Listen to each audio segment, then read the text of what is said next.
3 grams of the stuff an hour and a half before bed, and I have slept so much better.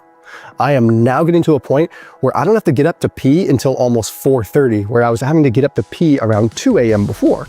It has an effect on the bladder. So not only does it help you stay calm and act as a neurotransmitter and help you sleep, it has this impact on the bladder that makes it so that you don't feel the need to pee as much. It doesn't mean you're gonna wet the bed, it just means it delays that effect. So the only downside I'm finding is I used to wake up to pee at like 2 a.m. and then I would have a hard time falling asleep, but eventually I'd get back to sleep. If I don't wake up to pee until 4:30, I'm so far into the night, a lot of times I just end up getting up.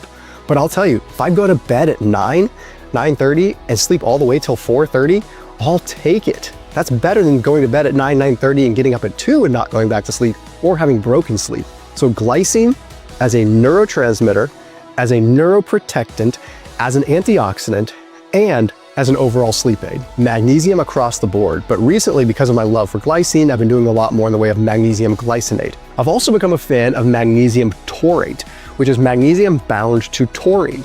From an ATP perspective, I find that magnesium malate and magnesium taurate work really well. They help me with energy, they help me stay focused and energetic through a workout. So I focus on at least 400 to 600 milligrams of good quality magnesium throughout the day.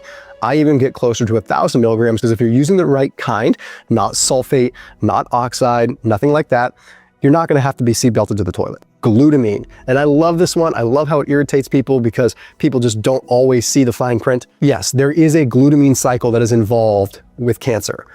But when you are deficient in glutamine or you are deficient and your gut barrier integrity is compromised, you need glutamine. You need glutamine to make glutamate, which will ultimately allow you to make GABA, gamma-aminobutyric acid, which allows you to be calm in that parasympathetic state and be able to sleep. When I train even remotely hard, I need glutamine.